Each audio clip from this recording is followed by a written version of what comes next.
મારે 50,000 રૂપિયાની ખૂબ જરૂર હતી, એટલે કાલે હું બેંકમાં 50,000 રૂપિયાની લોન લેવા માટે ગયો.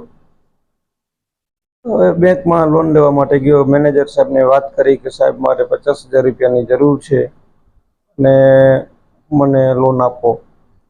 મેનેજર સાહેબે કીધું ઠીક છે, પણ તમારે આ ફોર્મની અંદર 2 એવા નામ લખવા જોશે કે જેને બેંક સારી રીતે ઓળખતી હોય. મેં ફોર્મ લઈને પછી વિચાર્યું ખૂબ કે બેંક કોને ઓળખતી હોય. પછી મેં વિચારીને 2 નામ યાદ આવ્યા. એમાં એક નામ નીરવ મોદી અને બીજું નામ વિજય માલ્યા.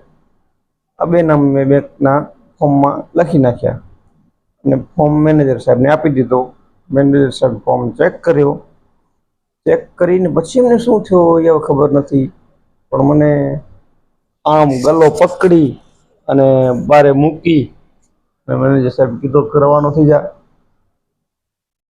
શું થયું એ મને હજી સુધી સમજાતું નથી. શું વિજય માલ્યા અને નીરવ મોદીને બેંક મેનેજર નહીં ઓળખતા હોય?